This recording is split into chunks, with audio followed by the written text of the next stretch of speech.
আলাদা আলাদা গ্রুপ করে দাঁড়াই দেখো। এখন আমি ভিডিও প্রকৃতি আমাদের এলাকার অনেক কিছু দিছে। আমার কাছে ভাগ্যবান আমি মনে করি যে এই কারণে যে আমি এমন এক এলাকার এমপি, এইখানে প্রতিটা জায়গায় মনে হয় যে একটা পর্যটনের একটা জায়গা। আমি একটা জায়গায় আসছি, এটা হচ্ছে গিয়ে পানছড়ি ইকো রিসোর্ট, কিন্তু ইকো রিসোর্ট এখনো কিছুই করা হয় নাই। এটা প্রায় 28 একর জায়গা, এটা পর্যটনের জন্য মানে পরিপূর্ণভাবে প্রস্তুত। আপনারা আমি কি বলবো যে যদি এই জায়গায় আসেন, এত নীরব, বিশেষ করে তাঁবু দিয়ে যদি আপনি থাকতে চান, মানে এত নীরব এবং চারদিকে প্রকৃতি। আপনি দেখেন যে প্রকৃতিটার একটু দেখাও ভালো করে, হ্যাঁ দেখাও, এখানে সূর্যাস্তটা দেখাও, হ্যাঁ আস্তে আস্তে দেখাও আর একটু, হ্যাঁ হ্যাঁ আপনারা দেখেন এই যে এই সাইডটা দেখেন, ওই যে এবং ওই পাশটাতেই কিন্তু আপনি আবার ওই পাশটাতেই দেখেন চা বাগান। এখানে পর্যটক আসেন না। আমি এই ভিডিওর মাধ্যমে এমপি হিসাবে সরকারি অথবা প্রাইভেট যারা ইনভেস্ট করতে চান পর্যটনে, আমি আপনাদেরকে দাওয়াত দিব যে আসেন দেখে যান আমাদের এলাকায়। এটা হচ্ছে গিয়ে চুনারঘাট উপজেলার 5 নম্বর ইউনিয়নের জায়গাটার নাম হচ্ছে গিয়ে পানছড়ি ইকো রিসোর্ট।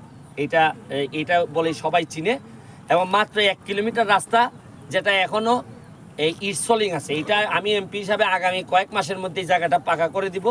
তাইলে একেবারে চা বাগানের ভিতর দিয়ে আপনি মাত্র 3.5 থেকে 4 ঘন্টার মধ্যে ঢাকা থেকে আপনি এই জায়গায় আসতে পারবেন, থাকতে পারবেন, বা যা যা ব্যবস্থা দরকার আমারে যদি বলেন আমি ব্যবস্থা করব। আমি এখানে একজন টুরিস্ট আসছেন, পর্যটক আসছেন, তার সাথে একটু কথা বলতে চাই। হ্যাঁ ম্যাডাম একটু আসেন প্লিজ।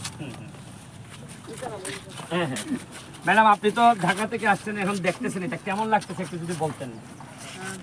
জায়গাটাতে আসলে অত্যন্ত আকর্ষণীয়, আর নিজের দেশ এমনিতেই মায়া বেশি। আর দেশ বিদেশ ঘোরার কারণে তো আসলে অনেক কিছু যখন আমরা দেশের বাইরে দেখি, তখন ভিতরে একটা আফসোস তৈরি হয় কেন যে আমার দেশে নাই কেন, বা আমার দেশে কখন হবে। তো আমি পদ্মা সেতুর একটা কথা বলি যে 2012 সালে এটা ছিল প্রস্তাবনাটা যখন পাস হয় 2022 সালে ওইটা ছিল বাস্তবতা। তো 12 সালের যেটা ছিল প্রস্তাবনা, 22-এ সেটা ছিল হচ্ছে বাস্তবতা।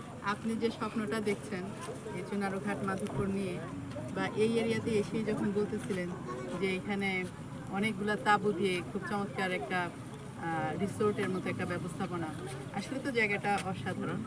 কিন্তু আমি জানি যে এই যে আপনার স্বপ্ন, তারপর যদি এটা মানে প্রস্তাবনা আকারে পাশ হয়, এটাও একটা সময়ের আবর্তে এটাও বাস্তবতা হবে পদ্মা সেতুর মতোই।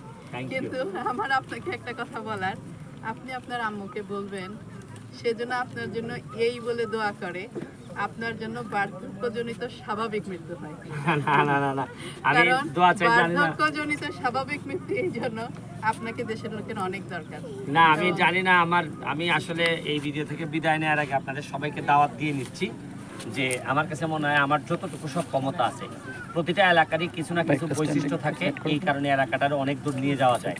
আমার আশেপাশের যে ছেলেগুলো আছে, বাচ্চাগুলো আছে, আপনারা দেখতেছেন, এদেরকে অর্থনৈতিকভাবে দাঁড় করানো এমপি হিসাবে আমার দায়িত্ব। আমি যদি এখানে একটা পর্যটনের একটা ভালো কিছু করতে পারি, তো এই এলাকার মানুষগুলো অর্থনৈতিকভাবে সমৃদ্ধ হবে। এদের এই 4 লাখ টাকা 5 লাখ টাকা খরচ করে সৌদি আরব যাওয়া লাগবে না, কুয়েত যাওয়া লাগবে না।